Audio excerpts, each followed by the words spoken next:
E é uma honra estar aqui nesse momento tão especial que é o aniversário da Igreja de Brasília.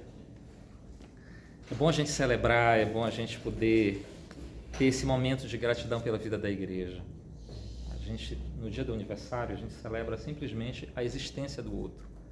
E a gente veio só agradecer a existência da Igreja Presbiteriana Unida de Brasília. Essa comunidade que é muito importante, fundada por pessoas maravilhosas, de uma lista enorme de serviços à Igreja Presbiteriana e a Igreja Presbiteriana Unida, né? Tanto a Igreja Presbiteriana do Brasil quanto a Igreja Presbiteriana Unida. Uma geração de pastores maravilhosos que fundaram igrejas, experimentados, e já, depois de longo tempo, fundaram essa comunidade aqui, assim como fundaram a Igreja Presbiteriana Unida de Formosa. E é interessante a gente ter essa memória na nossa cabeça. Acho que seria interessante a gente lembrar. Um dos fundadores aqui foi o reverendo Miller e a dona Jean. Vamos lembrar? Reverendo Miller e a dona Jean. Né? Quem conheceu o reverendo Miller e a dona Jean, levanta a mão aí. Quem conheceu? Ó, a gente tem aqui as testemunhas que a gente chama na história, né, primárias, né? São documentação primária, né? A gente tem que registrar isso. Também o reverendo Henrique Lara e a sua esposa, como é o nome dela? Cida, irmã Cida, né? Reverendo Henrique Lara. Quem conheceu o reverendo Henrique Lara, levanta a mão aí. E o reverendo Eudaldo Lima, né? E a sua esposa? A Eurides. Né? A gente tem, na verdade, apenas o reverendo Henrique Lara e a Cida. A dona Jean também já faleceu e o reverendo Miller também. A Cida, né? E o Henrique Lara ainda está aí. Está com quantos anos? 90 anos. Está lá pelo Facebook, né? Então a gente tem, claro, que não foram só esses irmãos, tiveram outros que fundaram com eles essa comunidade aqui. E aí a gente precisa ter em mente essas famílias, essas pessoas que deram tudo para que nascesse uma comunidade aqui. Essa que é a grande questão. Se a gente se desconectar dessa caminhada, a gente vai começar a fazer bobagens e vai falar bobagens. A igreja pode acabar, a igreja pode aquilo, a igreja assim, assado. A gente tem que se conectar com essa história, que é a história das missões das igrejas protestantes e evangélicas no Brasil. Essa história é longa, ela vem do século XIX e ela chega até o Centro-Oeste, muito antes da construção de Brasília, muito antes. Né? E depois ela prossegue com a construção de Brasília, tendo nesses homens e lideranças os primeiros a construírem igrejas aqui, junto com os batistas, metodistas e outros. E que eram amigos, diga-se de passagem. Né? Os pastores, as lideranças eram amigas e se conheciam. Então, nós estamos dentro de um processo missiológico, de uma caminhada de resposta da igreja, dessas pessoas, ao ID, a abrir, fundar comunidades, para que as pessoas pudessem conhecer o Evangelho e viverem a sua fé. E viverem em comunidade a sua fé. Mesmo dentro de estruturas que são as igrejas, as denominações, mas eles tinham uma visão muito além disso. Essa que é a grande questão. Havia disputas, brigas entre as denominações e eles conseguiram ter um oxigênio legal para entender a ação de Deus muito maior do que essas coisas. Então eu acho que a primeira coisa hoje para a gente dar graças a Deus é a gente se entender dentro disso. Se a gente não se entende assim, a gente é membro de igreja. A gente está aqui cuidando do prédio. E isso é muito perigoso. É muito perigoso, porque a gente então sai de dentro da lógica da ação do Espírito Santo. Aí a nossa ação, é a nossa coordenação, é a nossa forma de lidar, é a nossa forma de estruturar, e aí isso daí pode ser tudo e não ser comunidade. Então a gente tem que ter em mente isso. Esses homens responderam ao seu tempo e fizeram o melhor que puderam. E nasceu essas comunidades, batizaram pessoas, ensinaram o Evangelho, cuidaram de crianças, educaram pessoas, deram testemunho. E entra agora a nossa dimensão, o nosso trabalho, que é dar continuidade no nosso tempo, na nossa realidade, com as nossas solicitações e com as nossas crises, que são outras. Não são piores e nem melhores, são outras crises, de um outro tempo, e que temos que responder. Então, a noite de hoje é a gente celebrar a memória dessa vida comunitária, dessa doação dessas pessoas. Isso daqui não caiu do céu, isso foi dinheiro da missão americana, que é dinheiro de viúvas, que é dinheiro de gente pobre, que é dinheiro de gente comprometida, que é dinheiro de pessoas que apostavam na missão. Não foi assim, isso aqui não caiu do céu, isso é fruto de gente que orou por esse trabalho missionário, que orou pelas igrejas no Centro-Oeste, que investiram mesmo. Os missionários, há coletas missionárias nas igrejas, há coletas nos Estados Unidos, e pessoas que doam de coração, porque entendem que é obra de Deus. Então há um processo maior de doação, de serviço, de entrega. As pessoas viveram toda a sua vida. Reverendo Miller e Eudaldo, eles viveram toda a sua vida nessa obra. Isso aqui é a vida deles. Nós somos resultados da vida dessas pessoas. Não é resultado de uma construção, é resultado da vida delas. Por isso nós estamos aqui. E se a gente não entender que nós também precisamos responder à obra de Deus com a nossa vida, com o nosso comprometimento, com o nosso dinheiro, com a nossa oração, com o nosso acolhimento. Tem uma foto antiga que está todo mundo em pé, não tinha nada aqui, não tinha nada. E estava todo mundo em pé ali, atrás, bem aqui. Você lembra dessa foto, né? Todo mundo lá. E ali a comunidade foi gestada, a comunidade foi pensada. A ideia não era ter esse templo final, tinha outras coisas, mas isso já é detalhes das estruturas, das possibilidades que temos, mas o mais importante são as vidas, crianças, jovens, pessoas. Tanta coisa aconteceu aqui nessa igreja, tantas pessoas foram tocadas, quantas pessoas foram reconciliadas com Deus, quantas pessoas encontraram sentido para suas vidas. Então é isso que a gente está celebrando hoje, a memória, a entrega e o comprometimento dessas pessoas, que deve ser o nosso comprometimento com essa obra, o nosso comprometimento com essa comunidade. Isso é, se estivesse na Assembleia de Deus, ia dizer, tira um glória, irmão, do teu bolso, assim, pessoal, tem irmão que me mandou uma mensagem esses dias, ele dizia, tira um glória do teu bolso, reverendo Isaac, tira um aleluia. Vamos fazer como bons presbiterianos. Louvado seja o Senhor, todo mundo junto? Louvado seja o Senhor.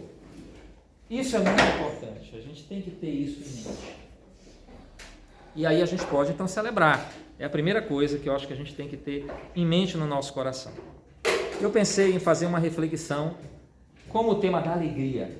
A gente vai fazer um exercício mental, que é deixar as crianças ali, porque elas... esse barulhinho delas é aquele barulho que diz das crianças, do reino de Deus, sabe? Está lá no texto, mas se você ler, está lá. Elas vão fazer barulho, elas vão fazer isso, aquilo, outro. E o nosso acolhimento para elas é deixar que esse santo barulhinho aconteça. Se elas ficarem aqui igual uma estátua, eu vou ter que orar para Deus libertá-las, tá bom? Elas têm algum problema, elas vão se tornar adultos doentes. Então deixa elas serem amadas ali, né?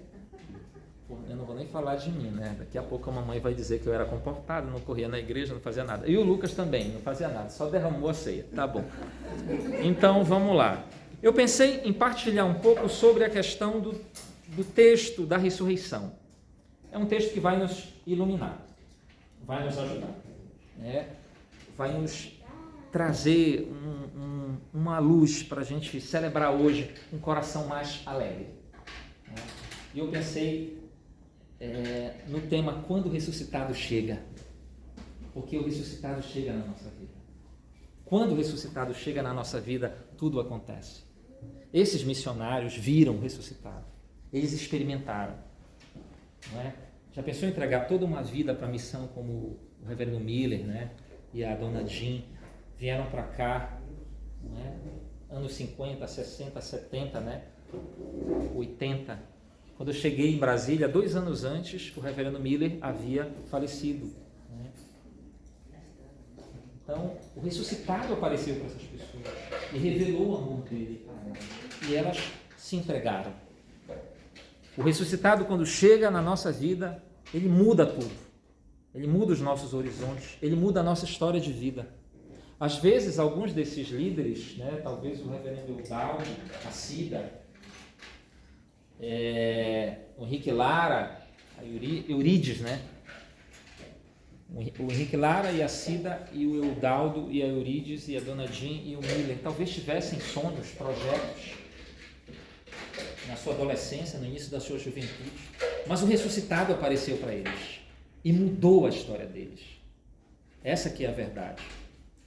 Quando a gente estuda a história deles, a gente vai ver que parte deles, no caso do Miller passou pelo seminário de Princeton, nos Estados Unidos, no momento de muitas mudanças no século XX, e que ouviram grandes missionários, grandes pregadores. Isso mexeu com o coração dessas pessoas. Isso transformou o coração dessas pessoas. E a história dessas pessoas mudou. Essa que foi a grande questão. Elas ouviram uma pregação, elas ouviram ensinos. Né? Os reitores, as lideranças do seminário nessa época eram fantásticos. Pessoas assim, com o coração na obra de Deus. E isso moldou tanto Miller quanto o Eudaldo na sua história de pregador. O Henrique Lara também. Então foram pessoas impactadas. O ressuscitado apareceu para eles. E o texto de hoje é o texto da ressurreição, quando Cristo aparece à comunidade dos discípulos e depois a Tomé. E a primeira coisa é a gente ter em mente, né, que os discípulos estavam com medo, os discípulos estavam em crise, porque o imaginário deles, do reino de Deus e da obra de Deus era um. E Jesus tinha explicado para eles como seria. Mas eles tiveram dificuldades, eles tiveram tardanças em perceber o que Deus queria na vida deles, na comunidade, apesar dos ensinos, apesar de todo o acompanhamento de Cristo. E eles entraram em crise quando Jesus morre. Eles achavam que tudo tinha acabado. Eles acharam que todo aquele sonho, todo aquele fervor, toda aquela caminhada de fé, aqueles anos com Cristo, tudo aquilo tinha acabado. E isso foi um choque para esses discípulos. Foi um trauma muito forte na vida deles. E eles então se fecham com medo dos judeus, com medo daquela situação. Eles se fecham. É a primeira imagem que a gente tem que ter para adentrar esse texto. Eles se fecham. A comunidade de João vive isso. Por isso que está lá. A comunidade que criou o Evangelho, a comunidade joanina, está registrado aquilo lá como uma memória da vida daquelas primeiras comunidades cristãs. O medo, as crises, os conflitos. E quando nós vivemos essas situações, nós nos fechamos. Então a comunidade está fechada. Tem um canto muito interessante que tem um refrão, o Marcos deve saber. Só esse refrãozinho. Abro portas e janelas. Preparo tua visita, sei que vem sem avisar. Abro portas e janelas. Eles não abriram as portas e as janelas, eles se trancaram e se fecharam. Esse texto mostra que as nossas comunidades vivem esse perigo. No meio da nossa caminhada, às vezes, vimos Deus fazer milagres, vimos Deus curar pessoas, vimos Deus fazer obra na vida das pessoas. Experimentamos coisas tão interessantes na nossa vida de fé, orações respondidas, momentos de consolo. Mas no meio da nossa caminhada comunitária, às vezes, o medo, a decepção, a frustração com nós mesmos, frustração com as nossas lideranças, não é? Frustração com as nossas estruturas que às vezes não dão conta de responder, porque são estruturas humanas também e que têm limites, precisam ser reinventadas.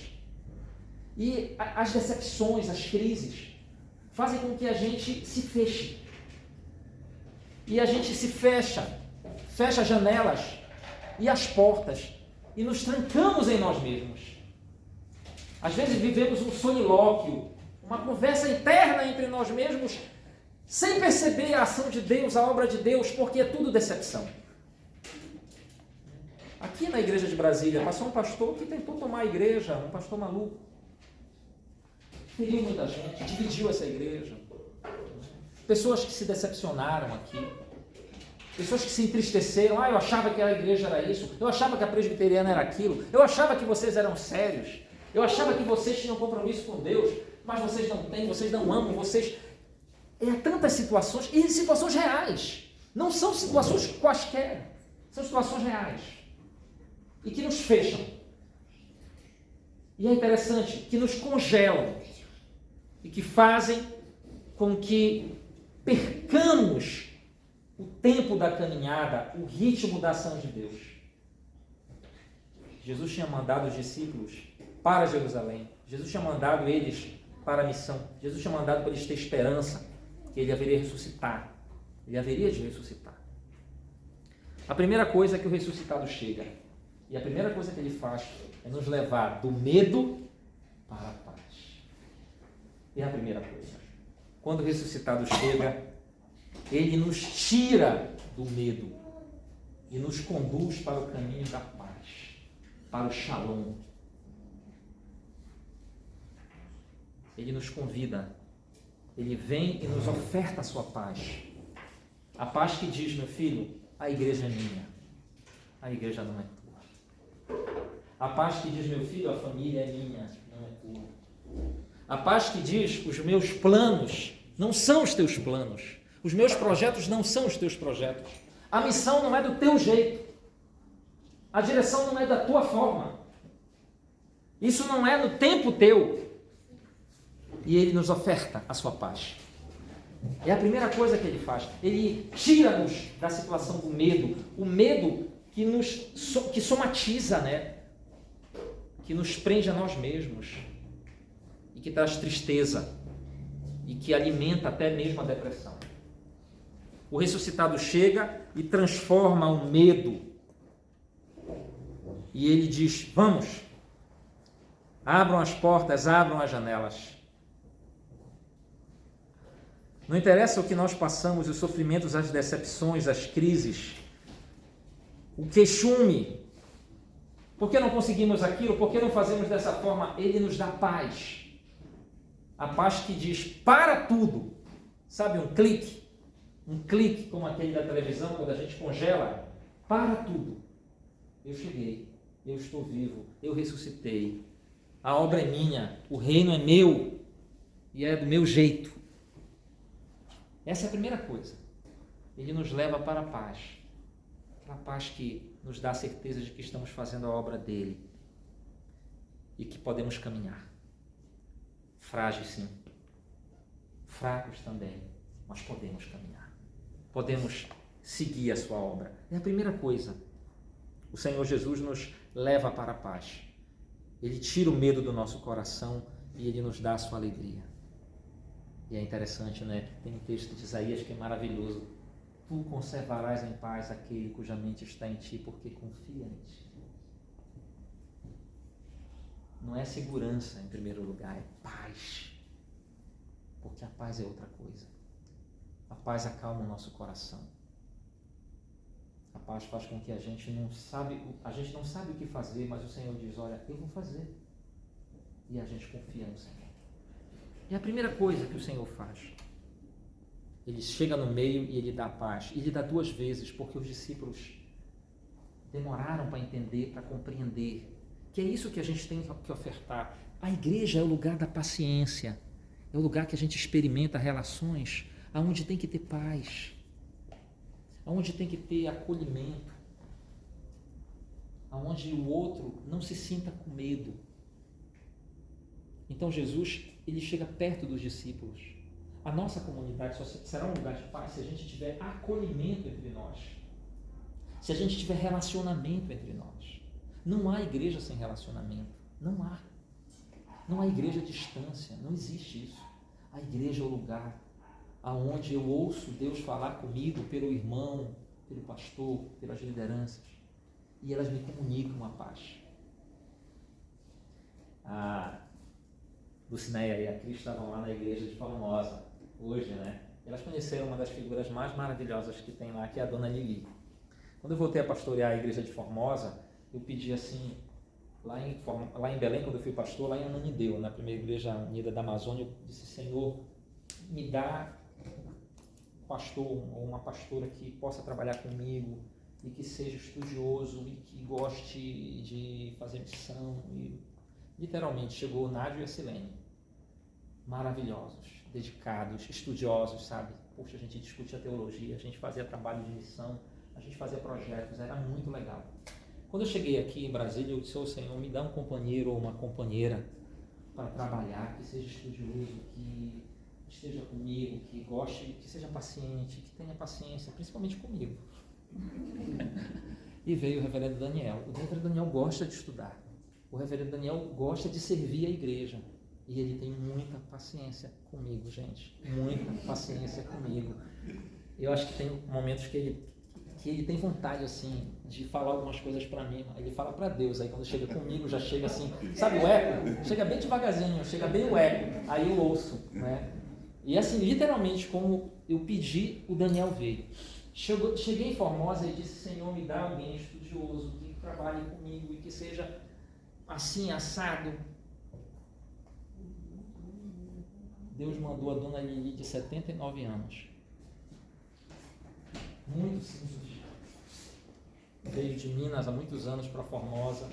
Uma pessoa muito simples, que não tem nem o perfil dos outros. E eu pensei assim, e na minha cabeça, Senhor, lá em Brasília e na Amazônia era difícil, Formosa é mais ainda, então eu preciso de alguém mais jovem ainda. Aí veio a dona Lili com 79 anos. E eu fiquei assim, meu Deus, é essa pessoa que vai trabalhar comigo, meu Pai do céu? É a Lili mesmo? Meu Deus, Senhor, será que ela aguenta esse... Gente, Cris, como é que é a dona Lili? Como é que é a dona Lili? Ela é um exemplo de força, de superação, né, de testemunho da vida dela, com a família dela, ali, a questão da fé. Ela acabou de perder um filho, né?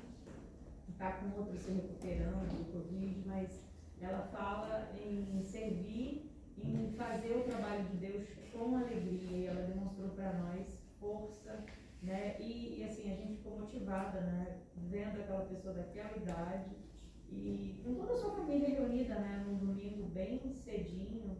Então, assim, ela é um exemplo de dedicação, um exemplo de